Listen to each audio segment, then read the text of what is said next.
Bonjour, une vidéo pour comprendre comment le simulateur va traiter l'instruction, enfin le programme max. Donc on peut déjà sélectionner le programme max à cet endroit-là, au niveau de select. Une fois qu'on l'a sélectionné, on voit ici le programme écrit en langage assembleur. Donc on avait déjà vu ensemble que chaque ligne du programme écrit en assembleur va être représentée par un numéro. Ce numéro correspond à une case mémoire du programme. Donc ici, imp R0,2 va être écrit, va être stocké en fait dans la mémoire sous forme d'un mot binaire en 32 bits avec des successions de 1 et de 0, donc c'est ceci. Et donc ici on a 7 lignes, c'est la raison pour laquelle au niveau de notre mémoire, on va avoir justement jusqu'à 7, enfin on va prendre jusqu'à la ligne 7, donc on a 8 lignes, pardon, parce qu'on va de 0 à 7. Donc ici on va de la case mémoire 0 jusqu'à la case mémoire 7. On a donc bien 8 cases mémoire qui sont occupées. Donc ici on lance le programme. Donc ici ça va très vite, voilà. Donc si on a lancé le programme, donc on a commencé à lire la première instruction. La première instruction, donc le programme a été le chercher, et le compteur ordinal aussi a augmenté. Donc c'est-à-dire que là, pour son ligne 0, le compteur ordinal est passé à 1, c'est-à-dire la prochaine instruction qu'on ira lire se trouve dans la case mémoire d'adresse 1.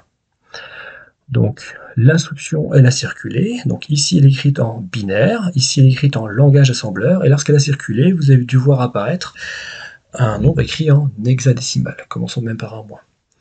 Et l'arrivée ici dans ce registre-là, hein, le registre d'instruction, dans ce registre d'instruction, on voit que c'est écrit ici avec donc EF, hein, on voit que c'est de l'hexadécimal. Donc l'instruction qui est demandée, c'est un input. C'est la raison pour laquelle je dois, au niveau de l'entrée, hein, saisir un nombre. Donc ici, je fais saisir 4. Donc si je saisis 4, on voit que l'information donc remonte, hein, elle circule à travers les bus. Et donc ici, le nom qui était saisi, hein, doit être stocké dans R0. Donc c'est pour ça que l'instruction va remonter jusqu'au niveau des registres. Ici, on a donc plusieurs registres, on a 13 registres, le nombre 4 se stocke dans R0. Donc ici, j'ai le nombre 4 stocké dans R0. Ensuite, on voit ici qu'on passe à l'instruction d'après, enfin on devait lire l'instruction 1, donc ici ça se découpe en deux, donc déjà ici on incrémente à l'instruction d'après, donc on doit normalement logiquement passer à l'instruction 2 une fois qu'on aura effectué l'instruction 1, et l'instruction 1, donc on va la chercher au niveau de la mémoire. Donc ici j'ai l'instruction écrite en binaire. Ici, on voit comment elle est traduite en écriture décimale, et cette instruction-là va aller justement jusqu'à l'unité de contrôle, puisque c'est l'unité de contrôle qui regarde l'instruction qui est à faire. Donc on accélère un tout petit peu. Une fois qu'elle arrive à l'unité de contrôle dit qu'il faut faire une nouvelle saisie. Donc ici, je vais saisir le nombre 5. Et donc, de même chose, hein, le nombre 5 va circuler, il va se stocker dans R1, comme demandé dans le programme. Ici, on a terminé l'instruction, donc on va chercher dans le compteur ordinal quelle instruction à faire. Donc c'est l'instruction d'adresse 1. Donc automatiquement, le compteur ordinal augmente de 1 ici, et on va chercher ce qui se passe au niveau de l'adresse 2. Donc j'accélère un petit peu, donc ici, c'est une comparaison qui va devoir être faite. Donc ici, au niveau de la comparaison, ça arrive au niveau du compteur ordinal, et on demande de comparer R1 et R0. Donc ici, l'instruction arrive à l'unité de contrôle.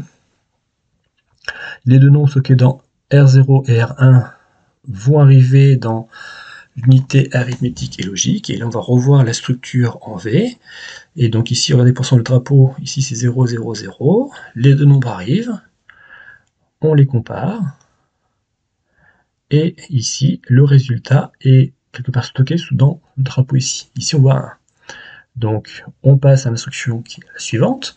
Donc, l'instruction qui correspond à la case mémoire 3. Donc, la prochaine, ce sera la ligne 4, normalement.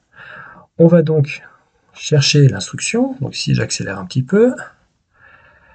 L'instruction, c'est celle-ci. Donc, ici, il y a une comparaison. Donc cette instruction-là va arriver à l'unité de contrôle. Donc ici, la comparaison, on va comparer les deux nombres et on va regarder si le premier nombre était bien plus grand que le suivant. Et donc là, ici, l'unité de contrôle va rechercher justement, en gros, le drapeau qui est ici. Enfin, va justement chercher l'information qui est ici. Et donc, il compare les deux nombres. Enfin, on sait le résultat, hein. Et donc maintenant, ça nous dit où il faut aller.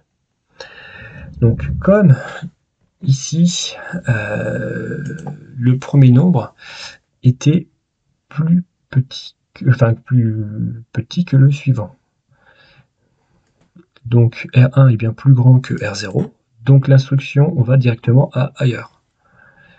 Donc comme on va à ailleurs, ça veut dire que je saute la ligne 4, je saute la ligne 5, je vais directement à la ligne 6. C'est la raison pour laquelle ici, c'était remonter le mot 6, on sait que la prochaine instruction va donc se trouver à la ligne 6. Donc ici, on n'est pas passé par la ligne 4, on n'est pas passé par la ligne 5, on est passé directement à ailleurs ici, donc à la ligne 6 ici. Et donc, cette ligne 6, c'est ce qui sort ici. Une partie va aller pour être incrémentée, donc passer à 7 normalement, et une partie va chercher l'information. Donc c'est ce qu'on a ici. On va chercher donc l'information ligne 6, ça arrive à l'unité de contrôle, et ici, on a une sortie à faire. C'était ça, la ligne 7, ligne 6. Et donc, ici, le programme s'est arrêté, puisque c'est la dernière chose à faire. Donc voilà pour l'explication du fonctionnement de ce programme Max en langage assembleur. À bientôt.